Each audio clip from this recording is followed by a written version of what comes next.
श्री स्वामी समर्थ. नमस्कार मित्रांनो, आजचा दिवस तुम्हाला खूप छान सुखाचा समाधानाचा जाऊ देत, हीच मी स्वामींच्या चरणी प्रार्थना करते आणि आजच्या या नवीन व्हिडिओला सुरुवात करते. अक्कलकोटच्या स्वामी समर्थ महाराजांनी न चुकता रोज सेवा करणारे कोट्यवधी भाविक आहेत. अनेक जण स्वामींशी घरातील सदस्य असल्याप्रमाणे संवाद साधतात. स्वामींवर सगळी काळजी चिंता सोडून स्वामींची सेवा करण्याच्या दृष्टीने अनेक जण त्यांच्या ग्रंथांचे नियमितपणे पारायण करत असतात. मग आपण स्वामींची जी सेवा करत असू, मग ती नित्यसेवा असेल किंवा आपण संकल्पयुक्त सेवा इच्छापूर्तीसाठी करत असू, बऱ्याचदा असं होतं ना की आपल्या इच्छा पूर्ण होत नाहीत. मग आपल्याला असं वाटतं की आपण एवढी सेवा करूनही आपल्याला केलेल्या सेवेचं फळ मिळत नाही. तर त्याचं कारण हेही, कोणत्याही सेवेचे काही नियम असतात.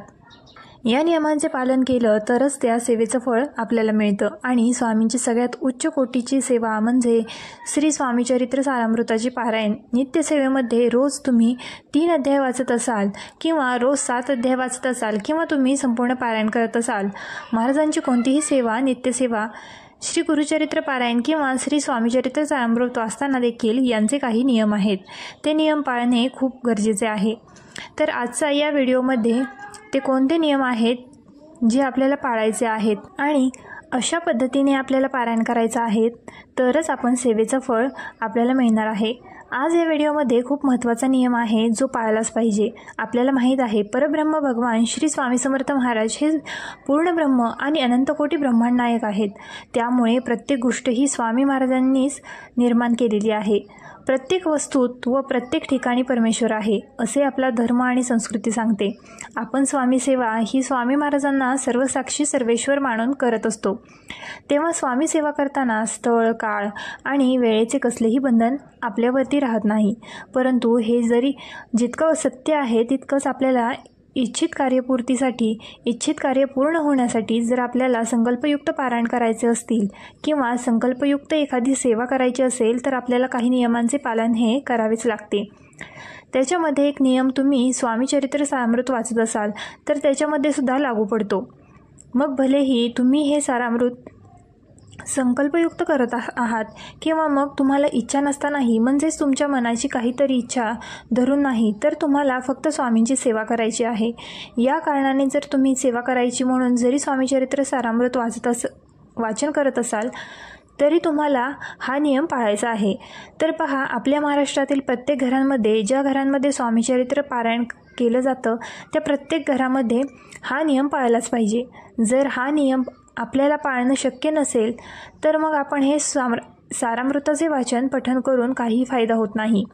हा नियम अत्यंत महत्त्वाचा आहे. आपल्याला माहीत आहे की स्वामीचरित्र सारामृत हा ग्रंथ म्हणजे अमृतासमान आहे. आपल्या आयुष्यातील ज्या पण अडीअडचणी असतील, संकट असतील, त्यांच्या पुढे जाऊन जेव्हा आपल्याला या अडीअडचणी आणि संकट सोडवायचे असतात, तर आपल्याकडे एकच पर्याय असतो, तो म्हणजे प्रत्येक गोष्टींसाठी स्वामीचरित्र सारामृत हे आपण वेगवेगळ्या पद्धतीने वाचू शकतो.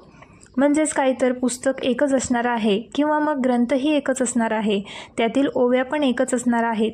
पण आपण जेव्हा एखाद्या विशिष्ट गोष्टींसाठी हे पारायण करत आहोत किंवा संकल्पयुक्त ही सेवा करत आहोत, तर त्यांच्यासाठी असं सांगितलं जातं की याची 7 पारायणं करा, फलश्रुतीसाठी करा. फलश्रुतीसाठी कशा पद्धतीने पारायण करायचे आहे ते सुद्धा आज आपण आता बघणार आहोत. तर आपल्याला जर एखादा आजार असेल आणि तो बरा व्हावा, यासाठी जर आपल्याला पारायण करायचे असतील, तर आपण या ग्रंथांची 7 पारायणं केली तर त्याचा चांगलाच फायदा होतो. आपल्या मुलांना अभ्यासामध्ये यश मिळावं किंवा परीक्षांमध्ये यश मिळावं, यासाठी सुद्धा 7 पारायण संकल्पयुक्त करावेत.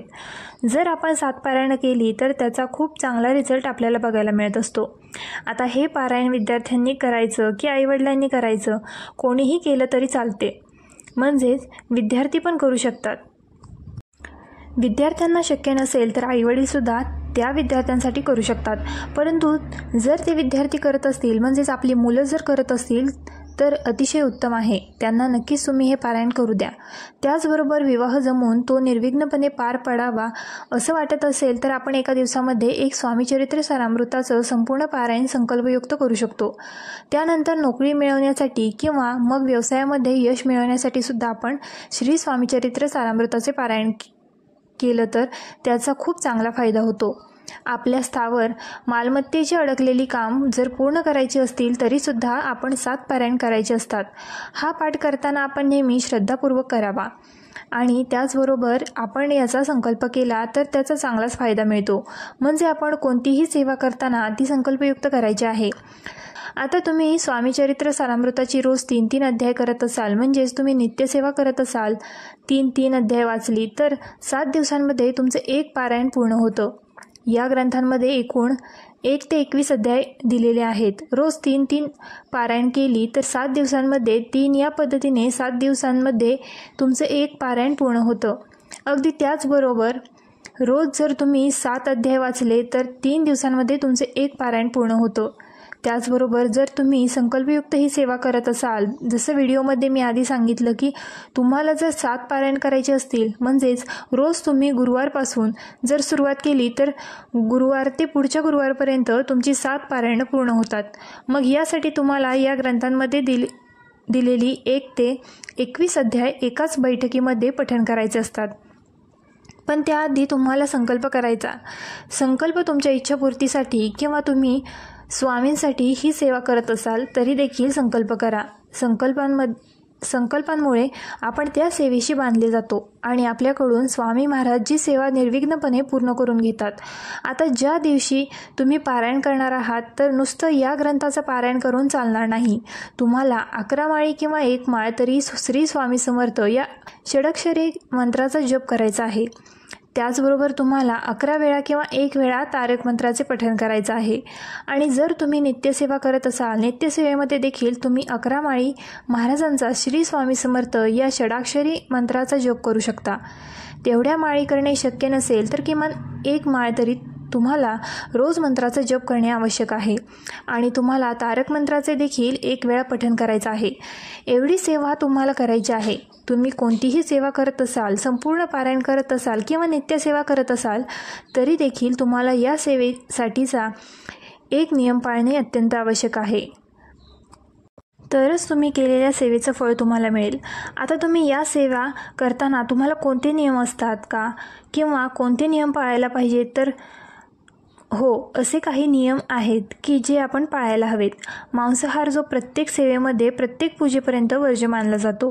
आपण जेव्हा मांसाहार करून एखादी जर पूजा करत असाल तर ती पूजा कधीही सफल होत नाही किंवा मग त्या पूजेचा फरक कधीच मिळत नाही. याच्यामुळे आपल्या घरामध्ये तुम्ही कितीही पूजा करत असाल, देवदेव करत असाल तरीसुद्धा तुमच्या अशा पद्धतीने पूजा केल्याने देखील कधीच काहीच फायदा होत नाही. पण जर अशा वेळी आपल्या घरामध्ये नित्यसेवेमध्ये एक महिला हे पारायण करते किंवा नित्यसेवा करते किंवा ती रोज 3 अध्याय वाचते, तर मग अशा वेळी घरातील बाकीचे लोक मांसाहार करू शकतात का? तर तुमच्या घरामध्ये जर मांसाहार होत असेल तर रोज म्हणजेच बऱ्याच घरांमध्ये मंगळवार, बुधवार, रविवार, शुक्रवार असे पण जे आठवड्यातून जे पण खाण्याचे वार आहेत त्या वारांमध्ये जर प्रत्येक वेळी मांसाहार होत असेल तर काहीतरी अशा पद्धतीने बनवलं जात असेल तर त्या घरातल्या स्त्रियांनी हे नित्यसेवेमध्ये स्वामीचरित्र सारामृत वाचन करू नये. कारण रोजच त्या गोष्टी घडतात. मग तुम्ही त्या गोष्टी घडत असताना स्वामीचरित्र सारामृत कसं वाचायचं हा तुम्हाला प्रश्न पडला असेल तर तुम्ही एक दिवस जो असतो, आता आपल्या प्रत्येकाला इच्छा असते की हो आपले दुःख कष्ट दूर व्हावेत किंवा मग स्वामींच्या आपल्या हातून काहीतरी सेवा व्हावी. आपण हे स्वामीचरित्र सारामृत पठण करायचं आहे किंवा वाचायचं आहे. मग तुम्ही कोणत्या दिवशी हे वाचू शकाल तर तो दिवस आहे गुरुवारचा दिवस. गुरुवारच्या दिवशी तुम्ही पूर्ण स्वामीचरित्र सारामृताचे एक पारायण करू शकता. जर तुमच्या घरामध्ये असं होत असेल, आता तुम्ही 3-3 अध्याय मिळून जर आठवड्यामध्ये एक पारायण करत असाल तर त्यापेक्षा तुम्ही फक्त गुरुवारच्या दिवशीच एक पारायण करा. म्हणजे या ग्रंथांमध्ये असलेले 1 ते 21 अध्याय एकाच बैठकीमध्ये पठण करा. म्हणजे तुमच्या मनातील सर्व इच्छा पूर्ण होतील. आणि तुम्हाला पारायण तर करायचं आहे परंतु आपल्या घरामध्ये मांसाहार पण होता कामा नये. मग अशा वेळी तुम्ही गुरुवारच्या दिवशी घरामध्ये मांसाहार न करता, म्हणजेच घरामध्ये बाकीचे लोक खात असतील, तुम्ही खात नसाल तरीसुद्धा त्या दिवशी म्हणजेच ज्या दिवशी तुम्ही श्री स्वामीचरित्र सारामृताचे पारायण घरात करत आहात त्या दिवशी तुमच्या घरातील लोकांना खाऊ नका असं सांगा. मग त्या दिवशी मांसाहार पूर्णतः वर्ज्य असला पाहिजे. मग तुम्ही त्या दिवशी स्वामी चरित्र सारामृत यांचा पाठ जो आहे तो पूर्ण करू शकता, म्हणजे याचं एक पारायण करू शकता. त्याच्यानंतर रोज ज्या घरांमध्ये रोज नाही पण कधीतरी 15 दिवसातून एकदा किंवा महिन्यातून एकदा मांसाहार होत असेल तर अशा घरातल्या स्त्री किंवा अशा घरातील कोणतीही व्यक्ती स्वामी चरित्र सारामृताचे नित्यसेवेमध्ये जे आहे ते पाठ करू शकतात. फक्त तुम्हाला ज्या दिवशी म्हणजेच तुमच्या घरामध्ये मांसाहार होणार आहे त्या दिवशी आपण हे पाठ जे आहेत स्वामी चरित्र सारामृत जे आहे ते सकाळी वाचन करायचं आहे. मग दुपारी संध्याकाळी तुम्ही कधीही मांसाहार करा. परंतु ते झाल्यानंतर आपल्या घरामध्ये मांसाहार बनवल्यानंतर आपण आपल्या स्वामी चरित्र सारामृत किंवा आपलं देवघर जे आहे त्याच्याजवळ फिरकायचं नाही, कारण हा इतका पवित्र ग्रंथ असतो ना. या पवित्र ग्रंथांमध्ये खूप सारी ऊर्जा असते. पण बघा, नित्यसेवेमध्ये रोज 3-3 अध्याय तुम्ही वाचत असाल तर ती स्त्री असेल किंवा पुरुष असेल त्यांनी मांसाहार करायचा नाही. घरातील इतर सदस्यांनी केला तरी चालेल, तरच तुम्हाला या केलेल्या सेवेचं फळ मिळेल. व्हिडिओ आवडला असल्यास आपल्या ग्लो मराठी चॅनलला लाईक, शेअर आणि सबस्क्राईब करायला विसरू नका.